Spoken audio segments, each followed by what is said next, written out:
Estamos aquí en primera plana, ¿eh? Bueno, buenas tardes a todos. Bienvenidos a esta sesión que organizamos desde SIC Emprendedores, la primera masterclass del segundo semestre. Y bueno, chicos, este tipo de sesiones ya sabéis que las hacemos para fomentar lo que es la iniciativa emprendedora. Iniciativa además que lleváis en todas las competencias que llevamos en todas las asignaturas y en el ADN que tienen nuestros alumnos emprendedores. Y en esta línea pues estábamos pensando temáticas, ponentes y demás, y en una conversación con Jorge Branger, al que tenemos hoy acompañándonos, dijimos, oye, ¿qué les puede interesar? ¿Qué temas podemos ver así de una forma muy clara, muy transparente con ellos, que les pueda generar valor, que lo puedan aplicar en su día a día y que emprendan o no sirva para ellos en su carrera profesional o en su desarrollo profesional, ¿no? Entonces, pensamos en distintas temáticas y dijimos, bueno, marca personal tiene que estar como un pilar, marketing, por supuesto, porque somos marketing, y la iniciativa emprendedora, networking, al final todo esto son competencias necesarias que vais a tener que aprender para el día de mañana proyectar vuestra trayectoria profesional.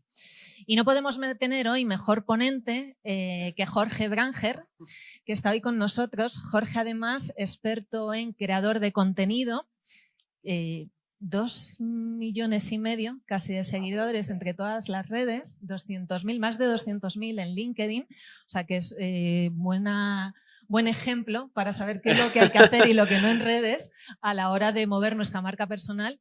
Y nada, Jorge, solo puedo agradecerte que estés hoy con nosotros, que nos des toda esa parte de la experiencia y que la transmitas a las nuevas generaciones. Para nosotros 100%. Es un placer tenerte aquí en SIC University. Estamos encantados de tenerte una vez más.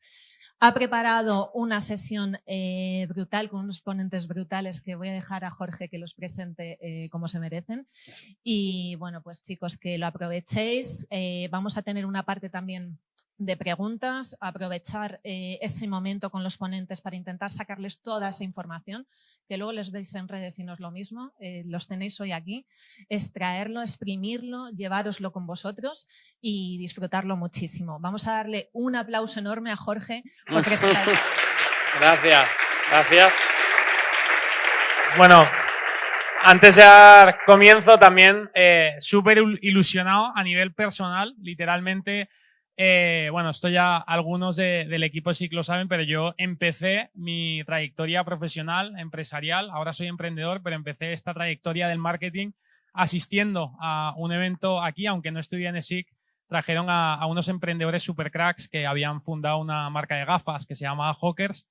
Vine, creo que fue 2017, no quiero hacer el cálculo de porque estos chavales ya no sé cuántos años tenían, y fue la primera vez que vi la posibilidad de, oye, si gente joven con ganas que está aquí enseñando, pues me inspiró a emprender. Posteriormente se ha visto la cantidad de talento que ha traído esta universidad. Siguiendo la misma línea, yo creo que igual Hawkers ya se queda más de mi época, pero incluso Bruno Casanovas de Nude Project, coleguita, también estudió aquí, y muchos otros y decenas de grandes emprendedores. Así que para mí es un placer también aportar un pequeño granito de arena en esta masterclass que vamos a tener, y sobre todo con pedazo de ponentes. Doy introducción a el ponente. Vamos a hacer formato, por cierto, un poco podcast, y efectivamente la idea es, vamos a aportar valor, pero que hagáis preguntas, los jóvenes y los más jóvenes que tenemos por aquí, que hagáis preguntas, que sea interactivo, que aprovechéis el conocimiento de los que ya han conseguido grandes logros para los que vienen detrás. Sin más dilación, doy entrada al primer ponente, Jesús Cubero. Un aplauso en realidad, Jesús, mientras te sientas y ya. Sí.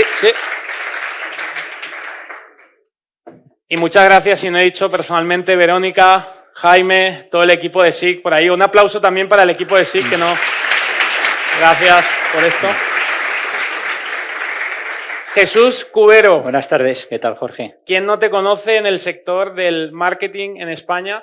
Una auténtica locura de trayectoria. Has estado en las empresas más relevantes como alto ejecutivo. Director de marketing, has pasado desde Burger King, Telepizza, Grupo Adecco, que es un monstruo en el mundo de recursos humanos. Más recientemente también te animaste al mundo de scale-ups o de startups, que estuviste de CMO en Vicio. Alguno de los chavales que está aquí seguro se acuerda de todas esas campañas que ligasteis. Ahora estás de Fractional CMO, que también nos contarás, yo creo que en qué consiste eso. Pero Jesús, para empezar así ya del tiri, ¿qué es el marketing para ti y por qué te aventuras en este mundo? Muy bien. Bueno, pues encantado de estar aquí porque también es mi casa y ahora entenderéis el porqué. Yo en realidad soy abogado, lo que pasa es que un abogado que eligió esa carrera sin saber muy bien el porqué, porque no, estaba bastante perdido con 16, 17 a nivel de qué es lo que quiero hacer con mi vida. No conocía lo que era el marketing en ese momento porque parece mentira, pero lo que está el marketing y lo que se habla del marketing en la sociedad hoy en día no era lo que se hablaba hace 20 y pico años, ¿no? Porque yo tengo ya 46. Entonces, estudié la carrera de Derecho y entré en un despacho de abogados y me di cuenta de que todo lo que había estudiado, pues bueno, no me está dando esa felicidad que yo estaba buscando porque no era el trabajo soñado. Me fui a Australia.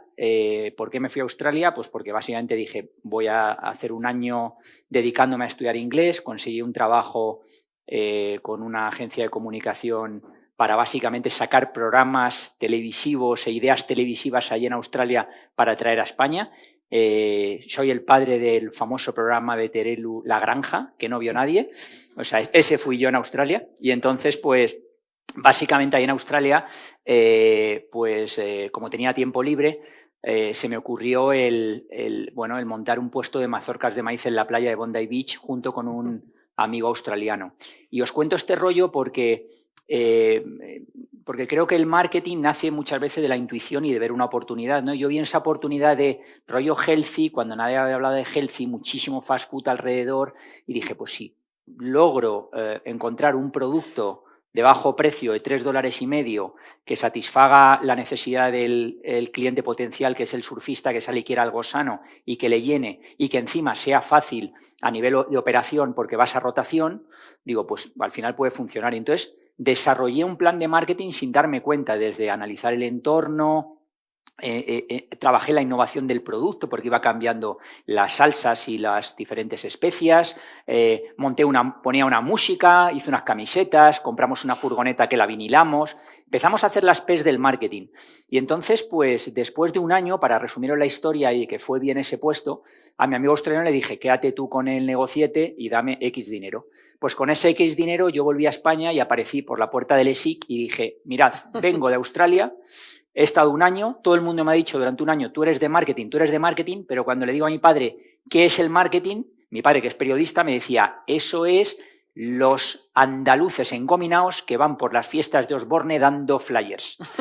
Y entonces, pues claro, ese es el conocimiento que yo tenía del marketing. Y me encontré a una persona que se llama Carmen, aquí en el ESIC, que me dijo, mira, esto es el marketing, este es el programa, lo vi, dije, esto es lo mío, hice el máster de marketing y de ahí ya para terminar el rollazo que os he pegado, el ESIC me consiguió prácticas en Cadbury Schweppes en el momento de relanzamiento de la tónica. Luego después de ahí fui pasando por otras empresas de gran consumo y luego después salté al mundo del retail, donde me especialicé en el mundo fast food sin elegirlo, pero una empresa me llevó a otro. Fui CMO de Burger King, luego CMO de KFC, donde hicimos el relanzamiento de KFC con el pollo, todos los memes, todo ese mundillo, lo creamos todo un equipo nuevo que entramos. Luego después de ahí me cansé del fast food y me fui un tiempo a digitalizarme al grupo Adecco para liderar el departamento de marketing y digital sales, y luego ahí fui vicepresidente mundial de marketing para toda la división de professional recruiting, headhunting y demás. Y luego volví ya empecé a trabajar para fondos y me hicieron CMO de Food Delivery Brands, donde intenté relanzar Telepizza, pero no me ayudasteis, porque queríamos rejuvenecer la marca, hacerla tal, pero no lo conseguimos, pero sí hicimos un buen trabajo con Pizza Hut en Latinoamérica. Y luego de ahí pegué un salto a Vicio para intentar ayudarles a llevarlos de scale-up de startup a scale-up. Y desde hace un año, como ha dicho Jorge, pues me di cuenta que lo que me gustaba era relanzar marcas y reposicionar marcas, y dije, ¿para qué voy a estar cada 2 años cambiando de empresa cuando ya con mi edad tengo la experiencia para poder hacer ese mismo trabajo para muchas y al mismo tiempo? Y ahora pues estoy trabajando en el relanzamiento de marcas como Santiberit, Carl's Jr., Tony Romas, Bravo, Street, que es una marca que vais a ver de aquí a nada, es una marca que la está rompiendo en Portugal, en Italia y en Suiza, bueno, y muchas otras, Nova y demás. Y nada, eso es un poco mi intro, no sé si me he extendido un poco. Me ha encantado. ¿Cuántos aquí conocéis Vicio en realidad? Por propósito de... Vale, wow. Es que me has preguntado qué era el marketing y digo, el marketing es intuición y te voy a contar por qué. Porque creo que lo mío fue el ejemplo de que el marketing es eso, es intuición, es encontrar oportunidades de mercado y es puro sentido común. 100%. Yo sí que quería comentar un poco contigo cómo fue esa transición de gran empresa, ¿vale? Tanto Burger King, Adecco, las que has mencionado, que entiendo que tienen presupuesto que viene de otros países y hay un despliegue, a, oye, volver al terreno del mundo de las startups. Sí. ¿Cómo te convencen? ¿Cómo fue esa aventura? Y luego, antes de eso, si puedes dar unas pinceladas de algunas campañas que hicisteis para que la gente se refresque. Bueno, si te hablo de Vicio, la campaña que hicimos una especie de, digamos, juego con la marca líder del fast food en España, que tuvo bastante éxito. Hicimos un acuerdo con Neil Ojeda, con Milkshakes, que lo conoceréis mucho. ¿Cuántos conocéis a Neil? Neil Ojeda, con Milkshakes. Y bueno, yo creo que eso fue un muy buen ejemplo de respondiendo a tu pregunta, de cómo en una startup tienes que buscarte, bueno, pues las ideas con poco presupuesto, lo bueno que tiene la diferencia entre una startup y una gran corporación es que cuando te tienes que asociar a influencers, bueno, pues son más proclives a unirse a marcas como Vicio que a unirse a una mega multinacional, ¿no? Entonces, un buen ejemplo fue Milkshakes, donde vimos una oportunidad de lanzar lo equivalente a la cajita del líder de mercado, pero enfocada a adultos, ¿no? Y lanzamos el Happy Milkshakes, donde aprovechamos para comunicar la innovación de una burger picante y luego ya pues con todo el equipo de Neil y el equipo creativo fantástico de Vicio, pues nos inventamos un falso juicio en el que el líder se metía con nosotros. Luego después lanzamos un drop con diferentes figuritas coleccionables que en solo 24 horas ya estaban en Wallapop vendiéndose a 300 euros. Lo que teníamos que haber vendido en 2 meses se agotó en solo una semana y tuvimos que dejar las últimas piezas para ir lanzándolas cada día a las 9 de la noche y en 5 minutos se vendían las de ese día. O sea, fue una locura. Fue bueno, pues el mes y medio, porque luego siempre hay un efecto ola en estas cosas, pues el mes y medio de mayor venta de la historia de Vicio. Y yo creo que fue lo que hizo que, bueno, pues que mucha más gente de la sala levante los brazos cuando digas quién conoce Vicio, cuando antes a lo mejor era la mitad de la sala, ¿no? Yendo a la raíz, aquí hay chicos que están a punto de salir al mercado laboral y ahora iremos también con un apartado de marca personal, pero ¿qué recomendarías para un chaval que sale de la uni, tiene ganas de meterse en el mundo del marketing y de la comunicación? ¿Dónde se aprende más? Mojándote mucho si puede ser, gran empresa, startup, ¿por dónde tirarías y por qué y las diferencias entre ambas? Pues grande o pequeña, únete al que sea el mejor jefe. Yo creo que ese es para mí el aprendizaje, porque hay veces que te encuentras que entras en una empresa que tiene muchísimos fuegos artificiales, una marca súper conocida, entras y te encuentras una persona que lleva ahí X años, que está ya frustrada, que está desmotivada y que te pone a hacer cosas que no te llenan y no aprendes. Y sí, tiene la parte positiva de que en el currículum luego tendrás esa gran empresa, pero la parte negativa que los primeros 5 o 6 años, que es cuando te quieres comer el mundo y es cuando más aprendes, pues lo dejas ahí pasar de lado, ¿no? Yo creo que hay startups increíblemente chulísimas donde entras y siendo un assistant estás haciendo cosas que en otros lados lo hace un marketing manager, ¿no? Entonces yo creo que lo que hay que hacer es casarte con tu jefe.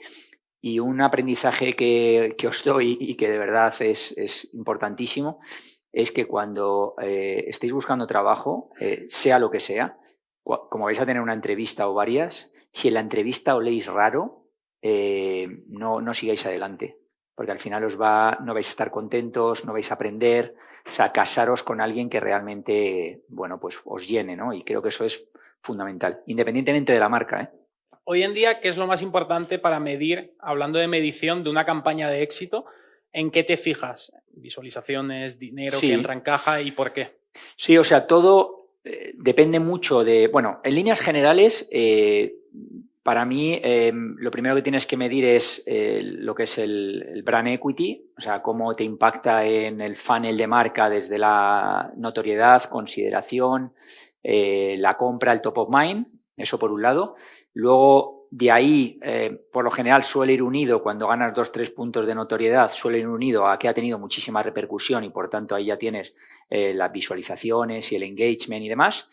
Y luego, tanto si es off como on, si va unido a un hero product o a una innovación, pues siempre mides cuánto ha vendido el product mix, es decir, de todos esos productos, qué porcentaje de productos de la promoción se han vendido, ¿no? Para entender si realmente ha actuado como gancho y ha sido lo que ha traído ese tráfico, ¿no?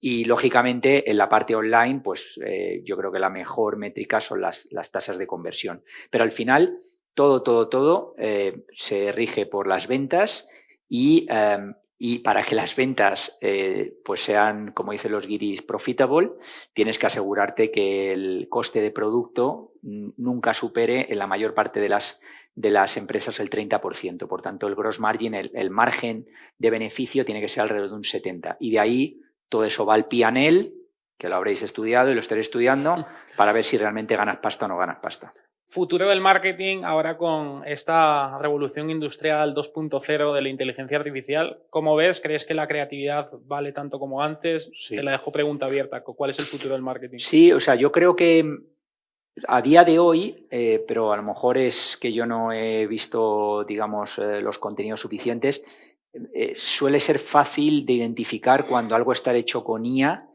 y cuando está grabado o está realizado con una gran productora.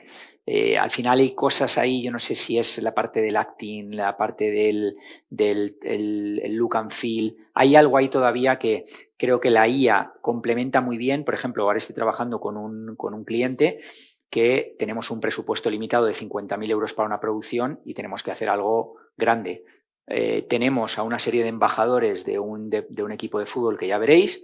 Por tanto, tenemos la estrella, pero lo que nos falta es la chicha para llenar lo que hay detrás de esa estrella, ¿no? Entonces, vamos a poder mezclar digamos, el atrezo del lugar donde va a estar este futbolista, pero luego necesitaremos también imágenes de IA para complementar. Entonces, ahí funciona muy bien y se están haciendo ya cosas potentes. Entonces, yo creo que sí, y creo que en 10 años hay dos puestos que van a sufrir mucho en el mundo de la agencia.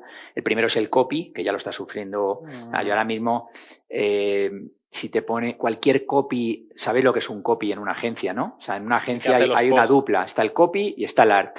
El art pinta y el copy escribe. El copy es al que le dices, oye, marca BMW, piensa honesto y dice, ¿te gusta conducir? O es el que te dice just do it, o es el que te dice impossible is nothing, o te dice lo que sea, think different. Ese es el copy, ¿no? Que tiene que condensar en pocas palabras un mensaje de una marca. Ahora, cuando tú le metes a Gemini o ChatGPT y le das lo prompteas bien y le dices, quiero ir por aquí, quiero 4 palabras, quiero tal, te encuentras que como se ponga a competir contra el mejor copy del mercado, gana la IA. Y luego en la parte de art, que es la parte de dibujo, 3/4 de lo mismo, va a estar evolucionando y va a llegar un momento en que van a desaparecer esas posiciones. 100%. Ahora, hablando ya más de ese cambio que hiciste, eres fractional. Si quieres explicar también el concepto, que yo creo que muchos igual no, que es ser un fractional CMO, y ahora te voy a preguntar también sobre tu marca personal, cómo te has apalancado. Bueno, yo como os decía antes, con 46 años, y antes lo estaba comentando, me encontré en un momento de mi vida en el cual me di cuenta que proyectos tan chulos como los que había trabajado me estaban requiriendo de muchísimo tiempo de mi vida personal, ¿no? Y no veía a mis hijos, no veía a mi mujer, y era un workaholic de manual.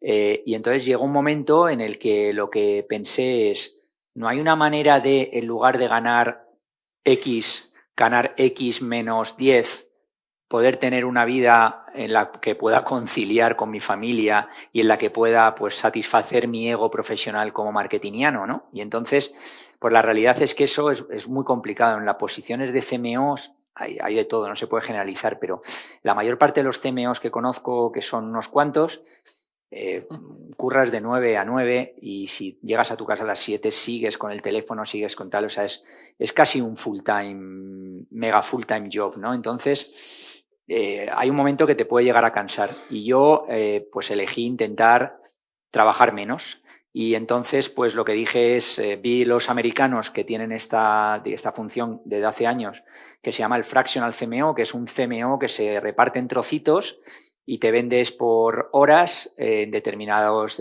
días de la semana y donde básicamente suelen ser empresas hasta 30 millones de euros, 40 millones de euros de facturación, que lo que tienen es un equipo de marketing potente, joven la mayor parte de las veces, pero que lo que les falta es alguien con canas que les diga no vayas por ahí que te vas a pegar una leche que yo lo he hecho, o vete por aquí que funciona mejor, o cuando vayas a lanzar una campaña tienes que tener estos 3 elementos, o no sé, o que le diga cosas que ha aprendido que son cruciales, ¿no? para no errar. Y entonces, pues, básicamente puse ese modelo en España, que ya existe muchísima gente, eso no me lo he inventado yo. Pero bueno, sí que es verdad, voy a ser un poquito cabroncete, perdonadme. Yo lo que veía en España es que había mucho fractional CMO que nunca había sido CMO. Y entonces dije, joder, aquí tengo una oportunidad porque me puse a ver mis competidores y dije, coño, hay pocos CMOs de empresas importantes que ahora sean fractional CMO. Entonces dije, si yo me meto en esto, pues creo que puedo tener algo de trabajo, ¿no? Y así fue como me metí en este mundillo y ahora pues hago modelos de 3-4 horas a la semana con diferentes empresas y con eso pues tengo un fee mensual y nada, y hago pues eso, de CMO part-time. No sé si esto es información, porque me lo has compartido en privado, pero una publicación tuya, en concreto, cuando tomas esta decisión del salto a fractional, se hace mega viral, que hasta a mí me la pasaban tal cual, y por lo que tengo entendido, gracias a esa publicación consigues un montonazo de clientes, que yo no creo que es solo la publicación, sino todo lo que hay detrás de tu marca personal. Entonces, sí. La pregunta un poco es, bueno, si quieres contar algo más sobre por qué eso y luego tu marca personal, cómo la gestionas, cómo lo ves, qué tan importante es hoy en día para un ejecutivo. Bueno, yo creo que al final todo lo rosa en LinkedIn funciona muy bien. Y al final, pues estaba escuchando el otro día un podcast que había varias personas y tal de deporte y estaba Feliciano López y decía, yo lo que siempre me ha llamado la atención es cómo a la gente le interesa mi vida privada, ¿no? Decía él. Y al final en LinkedIn, cuando tú cuentas, te abres y esto mismo que os he contado a vosotros de la decisión vital de bajarte un poco de la atalaya del CMO de multinacional o de startup e intentar ponerte por tu cuenta e intentar conciliar y estas cosas, pues creo que en LinkedIn no suele pasar, ¿no? La mayor parte de la gente suele vender éxito, suele vender las campañas que ha lanzado, cuando cambia de trabajo, cuando le dan un premio, cuando le dan reconocimiento, lo que sea, y la gente no suele abrirse mucho. Entonces, yo, que no tengo ni idea de marca personal en LinkedIn, que aquí tenemos a un maestro, lo que siempre me ha funcionado muy bien cuando he contado cosas que me apetecía contar y que eran algo, pues no diría íntimo, diría algo, pues bueno, como persona, que es lo que somos todos, ¿no? Y entonces el post de cuando salí de Vicio, que básicamente pues dije esto que os he contado a vosotros, pues tuvo como 500.000 impresiones, como 2.000 likes y no sé cuántos comentarios y bueno, al final lo que demostró es que la gente pues aprecia la sinceridad, ¿no? Cuando la tienes.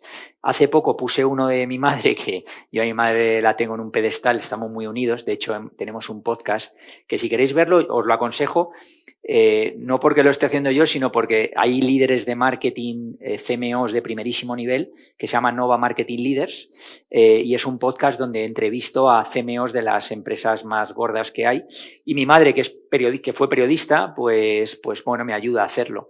Y hice un post sobre mi madre diciendo pues básicamente lo que la admiro, su carrera profesional y todo esto, y también fue otro pelotazo, o sea que al final lo personal toca. ¿Cómo ves?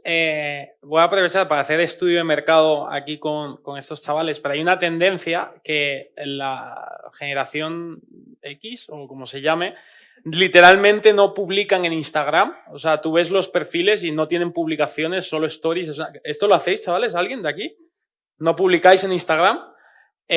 ¿Cómo ves eso de publicar en cuanto a marca personal, sobre todo cuando te estás lanzando en un sector profesional? O sea, ¿lo ves importante, no? Sí.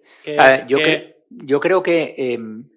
a ver, yo creo que al principio cuando empiezas sobre todo hablemos de LinkedIn, ¿vale? Porque Instagram al final es otro tipo de red, es diferente, yo lo veo menos cualitativa para el mundo profesional, salvo que tengas un infoproducto y entonces trabajes a través de ese funnel de venta y demás. Pero yo creo que el LinkedIn es como frustrante al inicio, porque, claro, cuando uno está estudiando, pues ¿qué va a postear, no? Dice, oye, si posteo algo de que he llegado a la universidad y que he hecho este trabajo de grupo y demás, lo posteas, luego tienes 3 likes y te da un bajón que dices, joder, que no.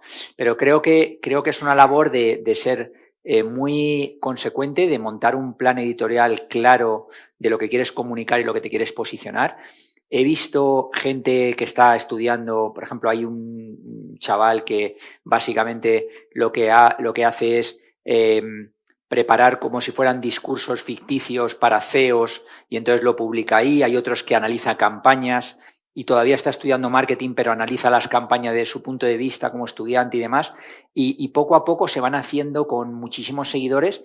Y yo, sinceramente, ante la escasez de talento que hay en el mercado español, porque lo hay, en cuanto tú ves a una persona con 21 años, 22 años que se come el mundo, que está escribiendo, que sigue, que comenta y demás, pues al final la carrera de encontrar trabajo está ahí en primera fila, o sea, no tengo ninguna duda. A mí alguna vez, cuando era CMO, me escribía gente que estaba terminando la carrera y te escribía y te decía, me he analizado las campañas, he hecho esto, he hecho lo otro, creo que deberíais hacer esto, tal, y directamente lo que decía es, mira, cuando tenemos que contratar a alguien para darle prácticas o lo que sea, llama a esta persona, ¿no? Entonces yo creo que hay que ser muy, muy proactivo.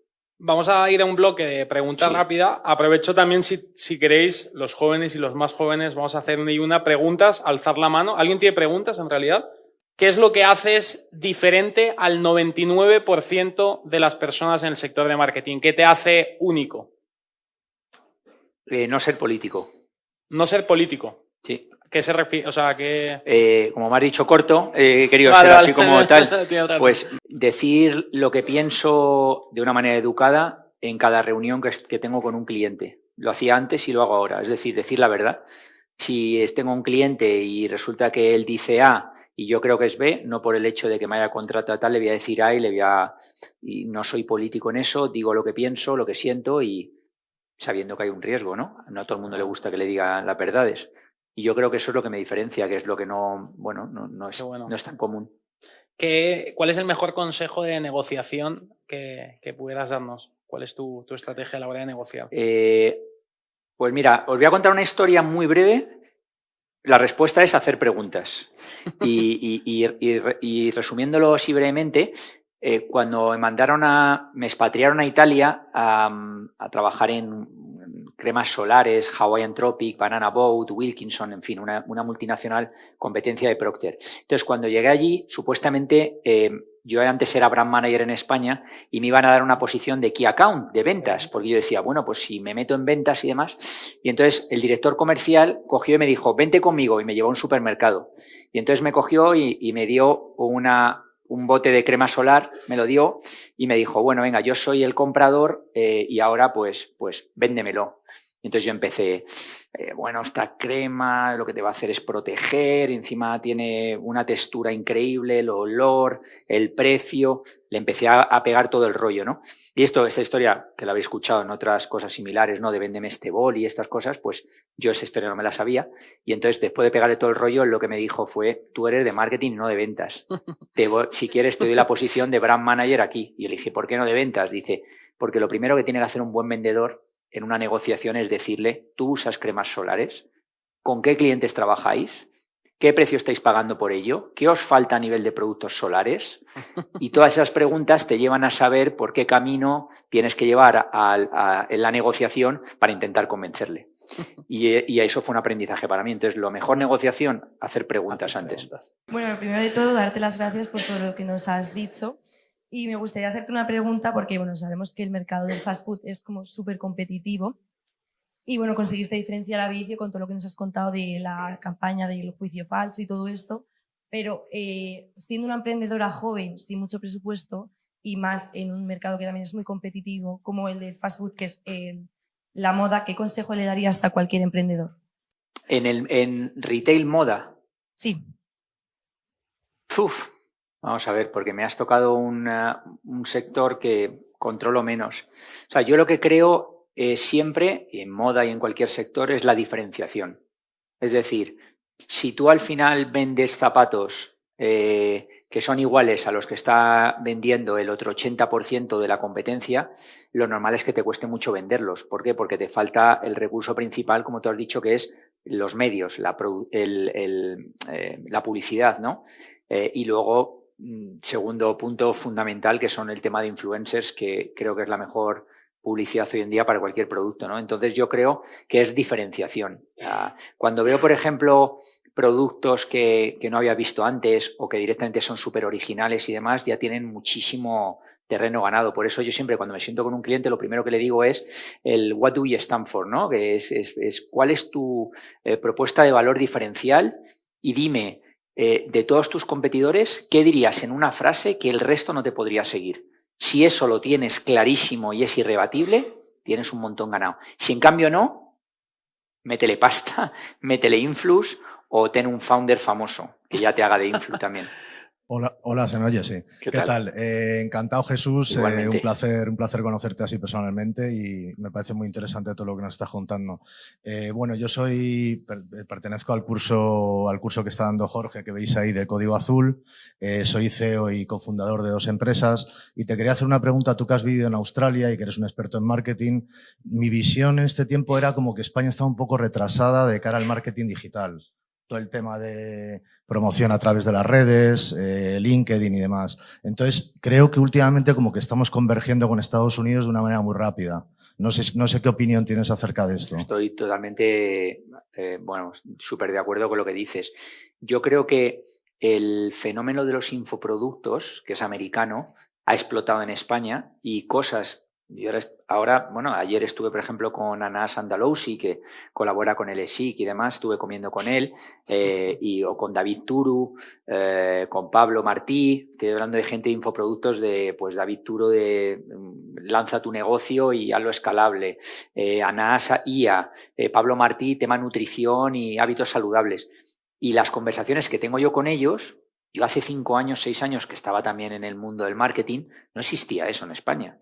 Y ahora, ayer, por ejemplo, me dieron una masterclass de cómo lanzar un infoproducto en España. Y digo, ¿y esto dónde lo habéis aprendido? Dice, de Estados Unidos, ¿no? Entonces yo creo que la globalización ha llegado también en esas cosas a nivel de todo lo que tiene que ver con performance marketing, con paid, como las grandes agencias de medios, los Savas y compañía Omnicom y demás son multinacionales, pues lo que aplican en Estados Unidos lo meten en España el mismo día, ¿no? Entonces yo creo que ahora mismo no hay nada que... El geo, por ejemplo, el global geo. ¿Sabéis lo que es geo? ¿Quién sabe lo que es geo? No tiene nada que ver con militares. Eso es el global Engine Optimization, ¿no? Engine Optimization.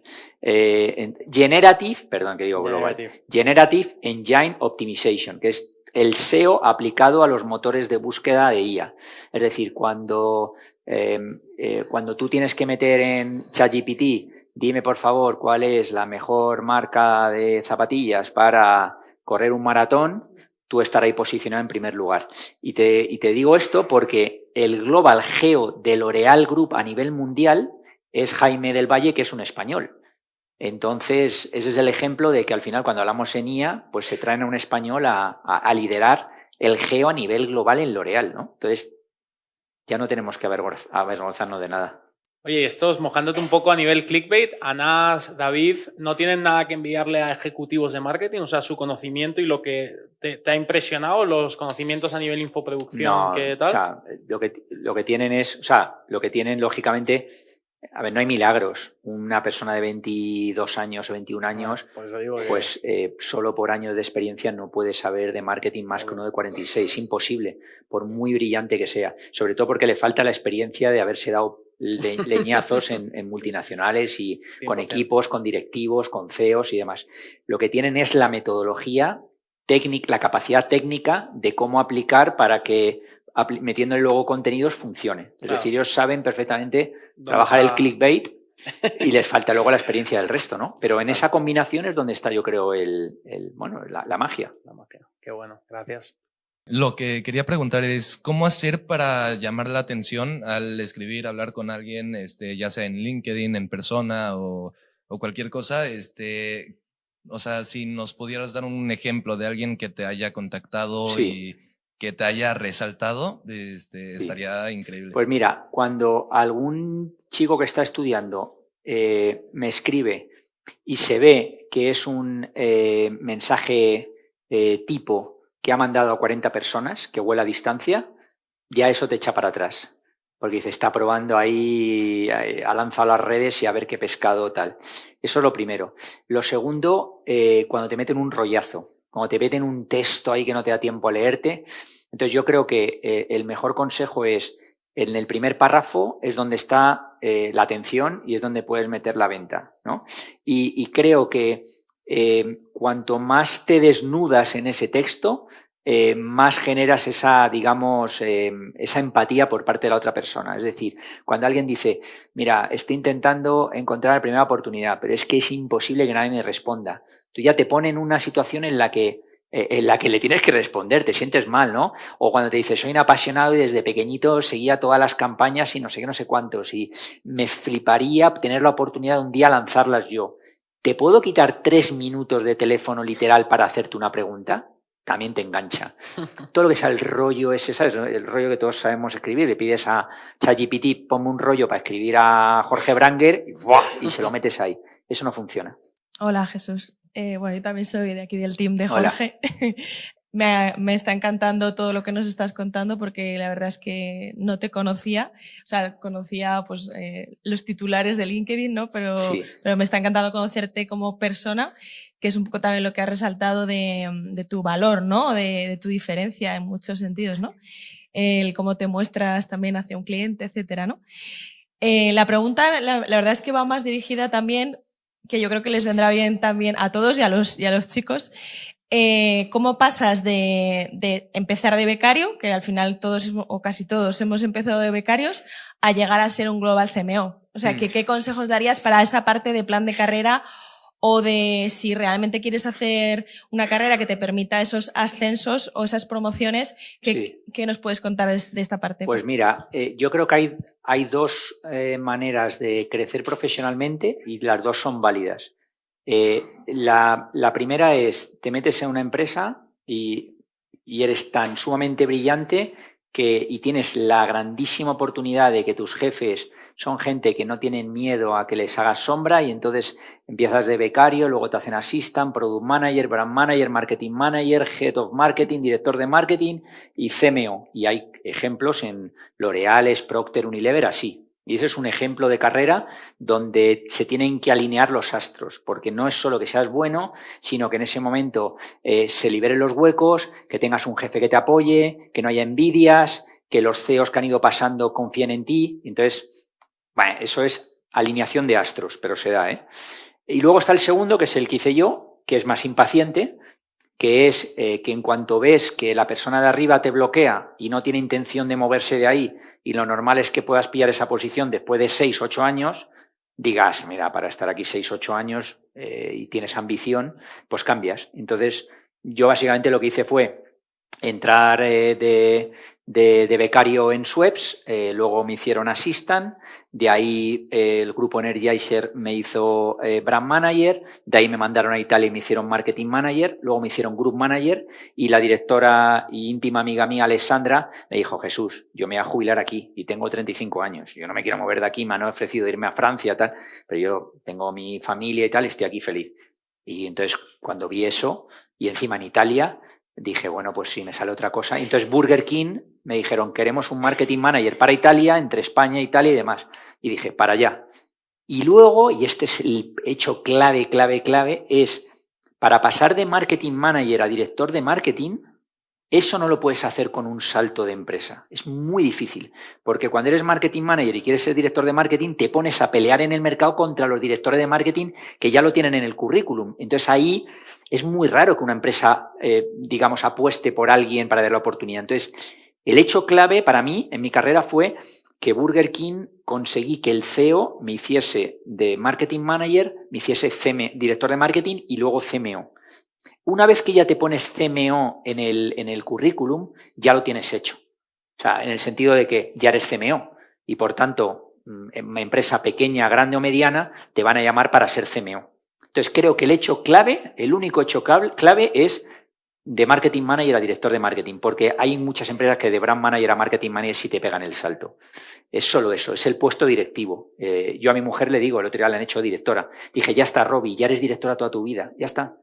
Y cuando ya eres director, a nivel salarial también puedes pedir lo que quieras, porque tú puedes ganar 5 de director y te llaman y dicen, ¿cuánto ganas? Y dices, 8. Y no te pueden decir que no. Cuando eres marketing manager o brand manager te dicen, ¿cuánto ganas? 8. Y dicen, ¿de qué vas? Estás fuera de mercado. Eso no existe. Entonces, yo creo que ese es el punto. Ese hecho clave que alguien te apoye y apueste por ti. Me encanta el juego de ajedrez. Vamos con 2 últimas. Vamos aquí. ¿Y había alguien más por ahí? ¿Alguien más? ¿Una última pregunta? ¿No?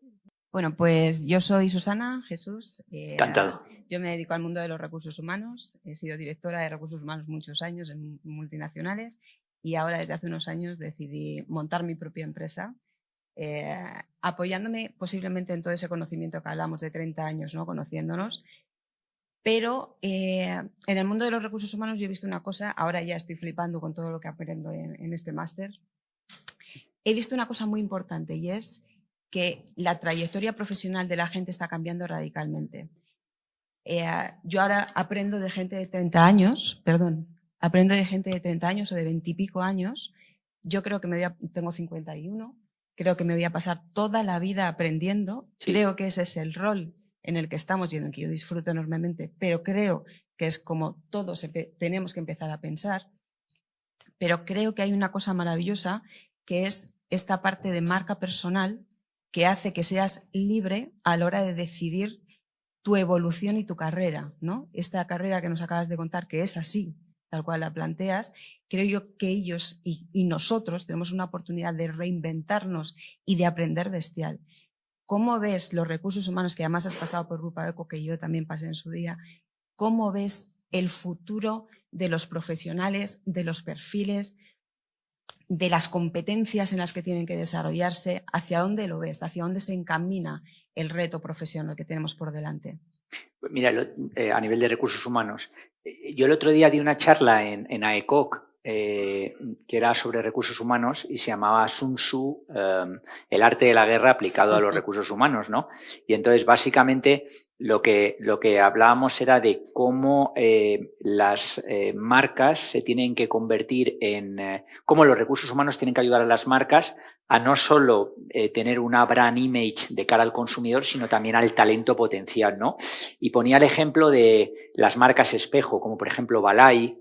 En Adecco hicimos una campaña, es decir, que o bien Mafre, que ha ganado un montón de premios, es decir, que presenta a su gente como parte de la campaña para enseñar realmente el orgullo de pertenencia, ¿no? Y entonces yo creo que los recursos humanos tienen que ir a eso, tienen que ir a estar mucho más unidos al marketing de lo que han estado históricamente.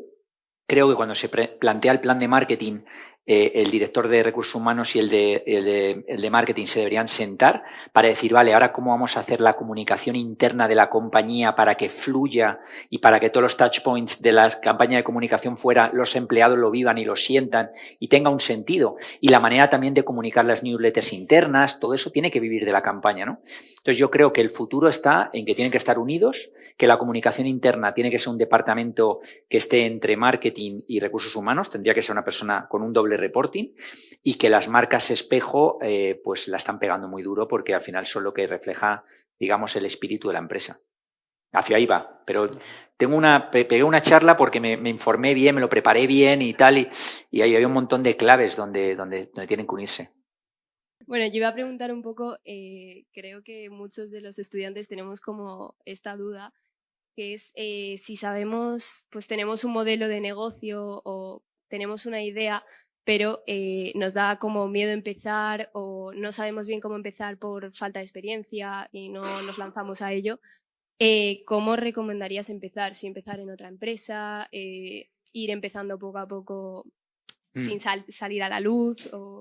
Bueno, yo creo que lo primero es tener un producto o un servicio, como te comentaba antes, diferencial, y una vez que tengas el producto o el servicio, encontrar a aquellas personas con experiencia que crean también en ese hecho diferencial y que te ayuden y se pongan al lado tuyo para ayudarte, no solo a nivel de financiación, sino a nivel de ejecución de ese proyecto. O sea, yo creo que al principio necesitas muchísima experiencia al lado. O sea, Jorge, que tenemos aquí un triunfador, siempre está contando de la leche que se ha pegado en el mundo como emprendedor, ¿no? Y ha ido aprendiendo. Entonces yo creo que al final, al principio, es que no es imposible saber. Bueno, aquí tenemos un caso de éxito bestial de Pedro de Playtomic, que estudió aquí en el ESIC y al principio iba muy de la mano tenía socios, tenía gente que ya le había pegado en otras startups.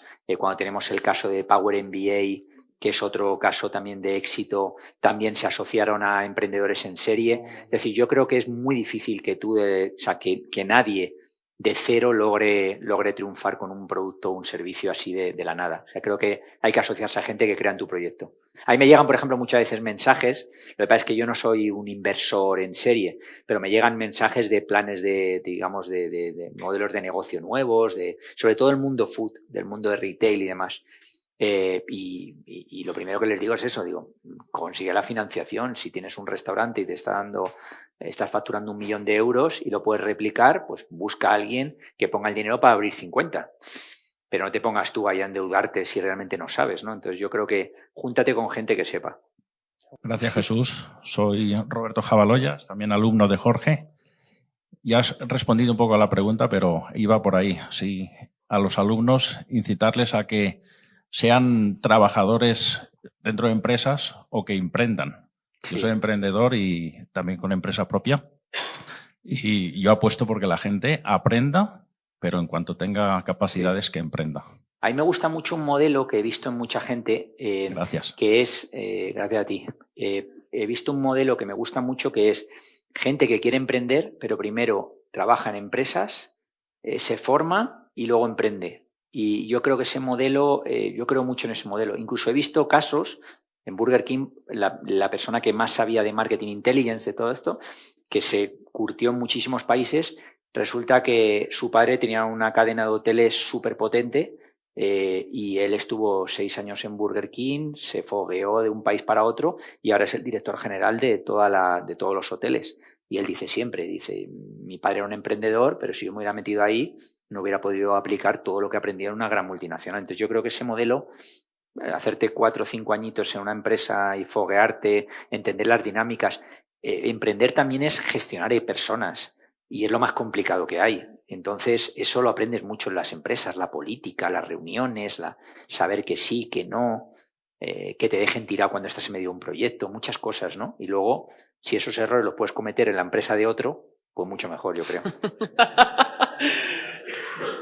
Yo y yo creo que todos estamos súper agradecidos por tu tiempo, yo personalmente por tu generosidad, que me has ayudado en incontables ocasiones y ya sabes que estoy muy agradecido. Por 3.000 euros, sí. Una horita, yo, Jorge, vengo donde quieras. No, pero de verdad lo digo, cada vez que digo he estado con Jesús entre altas esferas, ejecutivos de marketing, se les ilumina los ojos y a mí contigo porque el conocimiento, tus Gracias. Ganas de aportar a las nuevas generaciones, y sí que lo quería decir públicamente, que por cierto no hemos hablado, pero las sigues sacando del estadio porque ya de Fractional hace pocos meses hiciste una de las campañas más virales del año.